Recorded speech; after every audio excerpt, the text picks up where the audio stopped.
Halo teman-teman, selamat datang kembali di kanal Boruto 2 Blue Vortex Fan Theory. Dalam video ini admin akan membuat sebuah alur cerita dari Boruto yang bersumberkan dari beberapa teori dan spekulasi, kemudian admin rangkum menjadi alur cerita, agar kalian lebih menikmati videonya.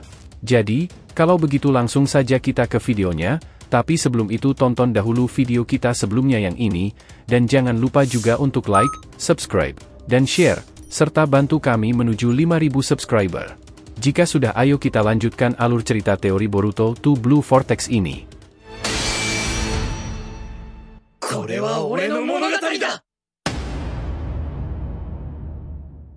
Peringatan, ini adalah hanya fan teori, dan jadikan sebagai video hiburan di waktu senggang. Boruto episode 296 bagian ke-53, Kekagetan Boruto. Setelah berhasil menancapkan batang cakra Otsutsuki pada Hidari, suasana kebingungan dan rasa tenang mengelilingi Boruto dan kawan-kawan. Mereka tidak menyangka bisa mengalahkan musuh sekuat Hidari, yang telah menunjukkan ketangguhan yang luar biasa sebelumnya. Hidari masih saja mengoceh karena tidak menyangka jika dikalahkan oleh mereka berempat. Dengan brutalnya Boruto kembali mengeluarkan batang cakra tersebut dan menghunuskannya ke mulut Hidari dari membuat berhenti bicara. Saat situasi kembali tenang, para shinobi itu berkumpul dalam diskusi singkat. Sarada, dengan kepala yang masih dipenuhi pertanyaan, memandang Boruto dan bertanya, "Boruto, apa yang menurutmu langkah selanjutnya yang harus kita ambil?" Dengan sorot mata Boruto yang tajam. Aliran cakra Hidari sudah terhenti, jadi dia tidak akan bisa bergerak lagi. Tetapi, kita harus tetap waspada. Jawabnya dengan tegas. Mitsuki turut menambahkan, "Apakah kamu punya rencana setelah ini, Boruto?" Boruto, sambil merenung sejenak, menjawab dengan penuh keyakinan, "Aku akan pergi ke area pertempuran lain untuk melihat situasinya dengan mata kepala sendiri, apa yang sebenarnya sedang terjadi." Sumire kemudian menanggapinya, "Apa kamu akan ke sana seorang diri?"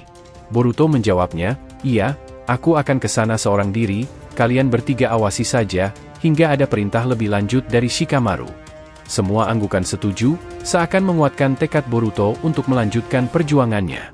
Dengan beban tugas yang semakin berat, Boruto bersiap-siap untuk meninggalkan tempat tersebut, sementara Sarada, Mitsuki, dan Sumire tetap berada di sana, untuk mengawasi dan menunggu perintah lebih lanjut. Boruto dengan cepat langsung menggunakan kemampuan Otsutsuki-nya untuk terbang ke atas. Saat berada di atas, Boruto mulai merasakan cakra besar berasal dari sisi utara Konoha. Dirinya langsung meluncur dengan cepat ke arah cakra besar itu berasal. Di sisi lain pertarungan, Jura terus berusaha bertahan dari serangan-serangan Himawari yang masih dirasuki oleh monster iblis kelinci.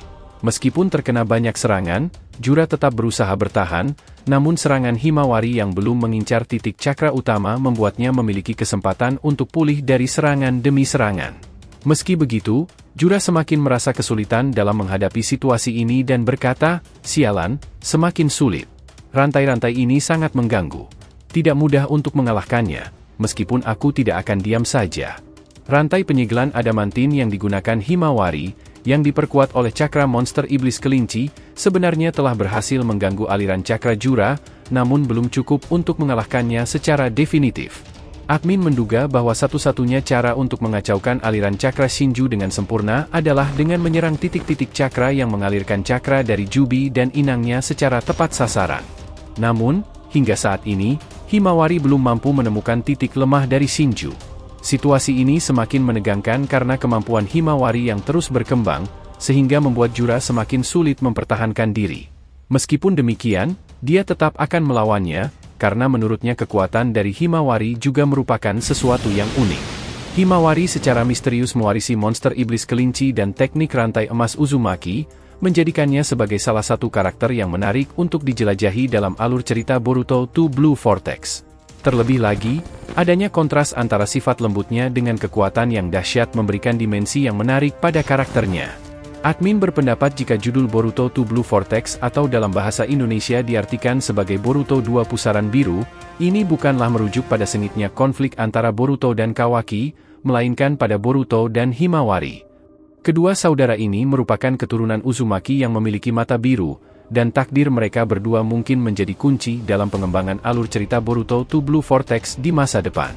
Kekuatan Otsutsuki yang ada dalam tubuh Boruto, bersama dengan energi biju yang dimiliki oleh Himawari, berpotensi menjadi kekuatan yang sangat mengerikan yang akan memengaruhi arah cerita selanjutnya.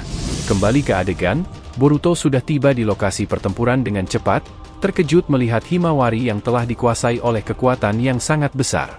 Matanya penuh dengan campuran kaget dan kebingungan, kenapa Himawari memiliki kekuatan sebesar ini? Aku bahkan tidak pernah menyadari potensinya sebelumnya. Tatanan energi di sekitar Himawari menyala dengan intensitas yang luar biasa, menciptakan aura yang menakutkan namun memikat. Boruto merasa dirinya terseret ke dalam misteri yang lebih dalam, mempertanyakan asal-usul kekuatan luar biasa yang ada pada adiknya. Saat refleksinya mencari jawaban, ingatannya berputar pada percakapan dengan Daemon, yang sebelumnya menyampaikan tentang keberadaan energi besar yang terkandung dalam diri Himawari. Namun, pada saat itu, Boruto tidak sepenuhnya memahami arti atau implikasi dari kata-kata tersebut. Sekarang dia paham apa yang sebenarnya Daemon katakan waktu itu. Boruto mulai menyadari bahaya yang mengintai jika Himawari terus dirasuki oleh monster tersebut dalam jangka waktu yang lama.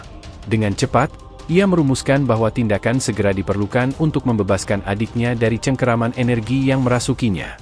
Dalam hatinya Boruto berkata, ini sangat berbahaya jika kita biarkan terus berlanjut. Aku harus segera bertindak. Asumsiku, jika aku tidak segera melakukan sesuatu, kerusakan pada Himawari bisa menjadi permanen, dan monster ini akan sepenuhnya menguasai tubuhnya. Boruto tanpa ragu segera turun tangan untuk menghentikan pertarungan antara Jura dan Himawari, menciptakan kejutan di antara mereka yang hadir. Reaksi dari orang-orang di sekitarnya, termasuk Kawaki, Daemon, Eida, dan Konohamaru, menunjukkan bahwa kehadiran Boruto telah memicu berbagai spekulasi dan ketegangan baru dalam pertempuran yang sedang berlangsung. Kawaki berkata, "Apa, Boruto si Otsutsuki sialan itu sudah berada di sini?" Daemon berkata, "Ini akan semakin menarik saja." Eida yang kaget juga berkata, "Boruto sudah di sini, apakah dia sudah menyelesaikan urusan dengan yang satunya?" Konohamaru berkata, "Apa Boruto, kenapa si pengkhianat itu sudah berada di sini?" Sementara itu, di perbatasan luar desa Konoha, Sumeaka dengan cepat berlari, menandakan kehadiran seseorang yang baru saja keluar dari sana. Pertanyaan muncul di benak banyak orang, apakah itu Shinju, entitas pecahan Jubi yang memancarkan ketakutan, ataukah itu mungkin Kot, dengan rencana lainnya yang belum terungkap? Kehadiran satu individu lagi di Konoha hanya menambah ketegangan dalam situasi yang sudah genting. Meskipun Hidari telah tertahan berkat batang cakra Otsutsuki yang digunakan oleh Boruto, kehadiran Shinju selalu membawa kejutan yang tidak terduga. Dengan kekuatan Jubi dan sedikit kekuatan Shibai Otsutsuki, sosok tersebut akan menjadi ancaman serius bagi Konoha. Dengan munculnya ancaman baru ini, alur cerita Boruto to Blue Vortex semakin mempertegas ketegangan dan misteri yang mengitarinya. Apa yang akan dia lakukan? Semua akan terungkap dalam video alur cerita teori episode selanjutnya. Terima kasih telah menonton video alur cerita teori Boruto episode 296 bagian ke-53, Kekagetan Boruto. Jangan lupa untuk like, subscribe, dan share, semoga membuat kanal YouTube Boruto to Blue Vortex Fan Theory semakin berkembang. Jika sudah terima kasih, dan sampai bertemu di video alur cerita teori berikutnya.